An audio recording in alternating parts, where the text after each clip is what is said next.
नमस्कार मैत्रिणींनो. स्टार प्रवाह मालिका लग्नाची बेडीच्या आजच्या भागामध्ये आयुषने विशालचा पुरावा समोर आणल्याबरोबर सिंधू आता त्याची बाजू घेऊन बोलते आणि म्हणते की तुमचा कोणाचा विश्वास नसला तरी माझा विशालवर पूर्ण विश्वास आहे, त्यामुळे मी हे लग्न करणारच. तेव्हा आता विशालला कॉल येतो काजलचा. विशाल सर्वांसमोर म्हणतो की मला एक इम्पॉर्टंट कॉल आला आहे, मी जरा बाजूला जातो.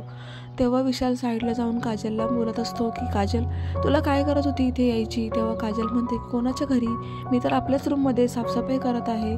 हे ऐकून विशाल तिला म्हणतो की म्हणजे तो आयुष मला टॅप करत आहे, ती अन्वी माझ्यावर आरोप करत आहे लग्न मोडण्यासाठी. मात्र तू तुझ्या घरी आहे ना, ठीक आहे, आता काय करायचं ते मी पाहतो. त्यानंतर इकडे काजल त्याला म्हणत असते की विशाल, आता तू हेच म्हणणार आहेस ना की अश्विनी आणि काजल ह्या एकच आहेत आणि थोड्याच दिवसात लग्न झालं की मी पुन्हा तुझा होईल. बस झालं तुझे नाटकं, तू नेहमी नेहमी तेच ऐकवतोस मला.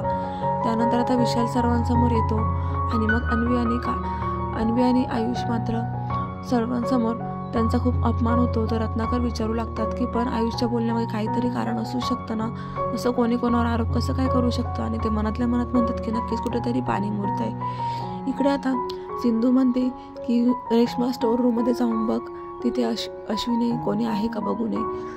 तर मग रेश्मा पाहते आणि सिंधूला येऊन सांगते की नाही, स्टोर रूममध्ये कोणीच नाही आहे. सिंधू आता म्हणते की पाहिलंत ना, मी तेच सांगत होती की विश्वावर माझा पूर्ण विश्वास आहे. त्यानंतर सावीकडून चुकूनच विशालच्या अंगावर हळद सांडते. विशाल खूप चिडतो आणि स्वतःच्या रागावर कंट्रोल करतो. त्यानंतर सिंधू आता सावीला जवळ घेत म्हणते की अहो, चुकून तुमच्या अंगावर हळद सांडली, खरंच माफ करा, तिच्या वतीने मी तुमची माफी मागते. तर लगेचच सावी खूप घाबरलेली असते विशालचा चेहरा पाहून. त्यानंतर आता विशाल स्वतःचा राग कंट्रोल करतो आणि मग सिंधू त्याला म्हणते की मी तुम्हाला वॉशरूममध्ये घेऊन जाते, चला. त्यानंतर विशाल वॉशरूममध्ये येतो आणि स्वतःचं वॉच आणि घड्याळ बेडवरती ठेवतो आणि कपडे साफ करण्यासाठी आतमध्ये जातो. इकडे सिंधूने अन्वी आणि आयुषला सांगितल्याप्रमाणे प्लॅन केलेला असतो. ते दोघंही आता विशाल बाथरूममध्ये गेल्यावर तिथे येतात आणि विशालच्या फोनवरून अश्विनीला कॉल करतात. त्यानंतर अश्विनी काही विचार न करता सरळ सरळ बोलून जाते की काय काम आहे विशाल, सारखं सारखं मला का कॉल करत आहात? एकदा सांगून झालं आहे ना तुमचं, तर करा ना लग्न. आणि इकडे काजल म्हणत असते की आता तुम्ही तेच म्हणणार ना की काजलच अश्विनी आहे, तुमची मोठी वहिनी, आणि मग ही गोष्ट आता सिंधूला जर कळली ना तर तुमचं काय होईल? आणि आता हे अन्वी आणि आयुषने ऐकलेलं असतं आणि सिंधूने सुद्धा तर खूप मोठा धक्का दिलेला आहे सिंधूला. काजलच्या अशा बोलण्याने सिंधूला खूप मोठा धक्का बसतो. तर सिंधू म्हणते की विशाल, तुला सोडणार नाही मी, त्याचा बदला नक्कीच घेईल आणि माझ्या राघवला तुझ्याशी लग्न न करता मी सेफली सोडेल सुद्धा. आणि मग आता ती अन्वीसमोर रडत असते आणि म्हणते की अन्वी, थांब जरा, मी हे लग्न करणार नाही आहे, फक्त मला थोड्या वेळेची गरज आहे, माझ्याकडे पुरावे नाही आहेत, पण मी आता विशालला धडा शिकवणार, मी करणार नाही त्याच्याबरोबर लग्न, पण मात्र माझ्या विशालला सुखरूप सोडवणारच.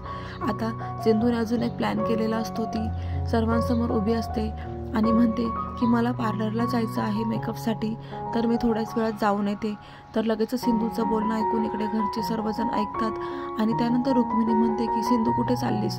तुझ्या अंगाला हळद लावली आहे आणि हळद लावल्यानंतर घरातून बाहेर जायचं नसतं. तर आता तू एक काम कर, तुला पार्लरसाठी जायचंय ना, त्या पार्लरवालीलाच तू आपल्या घरामध्ये का नाही बोलवत? पण तू बाहेर जायचं नाहीस, ती इथे आली तरी चालेल. त्यानंतर सिंधू मनातल्या मनात म्हणते, काय सांगू आता यांना, माझं निमित्त वेगळं आहे, कारण तर फक्त पार्लरचं आहे, मला खूप महत्त्वाच्या कामासाठी बाहेर जायचं आहे. त्यानंतर रुक्मिणी राघवच्या हॉस्पिटलबद्दल विचारपूस करते. तर सिंधू म्हणते की नाही, राघवच्या सेफ्टीसाठी मी तुम्हाला आत्ता काही सांगू शकत नाही, नंतर सांगेल. तर इकडे अन्वी आता सिंधूला म्हणते की ठीक आहे ना, मग आपण काजलला बोलवू शकतो घरामध्ये, मी करते ते काम काजलला बोलवायचं.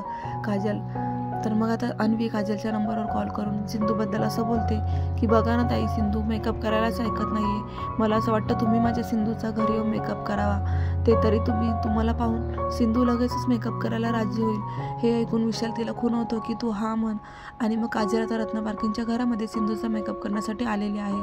तर इकडे ठरल्याप्रमाणे अन्वीने एका रुमालावर गुंगीचं औषध टाकलेलं असतं आणि मग जेव्हा काजलचं लक्ष नसतं तेव्हा सिंधू तिच्या नाकाला तो रुमाल लावते आणि त्यानंतर काजल बेशुद्ध पडते.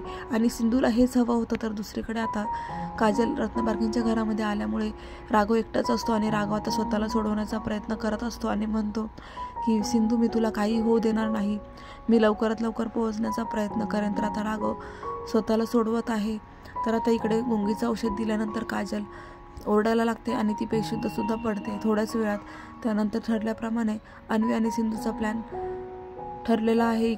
इकडे हिला किडनॅप करायचं आणि राघवला सोडवण्यासाठी जायचं. तर प्रेक्षकांनो, बाहेर इतक्यात मधू येते आणि मधू सिंधूला आवाज द्यायला लागते की सिंधू, झाला का तुझा मेकअप? पण आतमध्ये यांचं वेगळंच चाललेलं असतं, त्यामुळे कोणीही दरवाजा उघडत नाही आणि मधू मात्र आवाजच देत राहते. तर पुढे आता असं पाहायला मिळतं की सिंधूचा ठरल्याप्रमाणे प्लॅन होतो. आता सिंधू राघवला सोडवण्यासाठी प्रयत्न करणार आहे अन्वी आणि आयुषला घेऊन. तर प्रेक्षकांना तुम्हाला काय वाटतं, सिंधूचा हा प्लॅन सक्सेस होईल का? राघवला सिंधू सोडवेल का? आणि लवकरच विशालचं सत्य समोर आणणार आहे. तर एक एपिसोड मिस करू नका. पाहत राहा लग्नाची बेडी. आणि अशाच मालिकांचे अपडेट्स पाहण्यासाठी चॅनलला नक्की सबस्क्राईब करा. नोटिफिकेशनसाठी बेल आयकॉनवर क्लिक करा. तोपर्यंत भेटूया उद्याच्या भागात. धन्यवाद.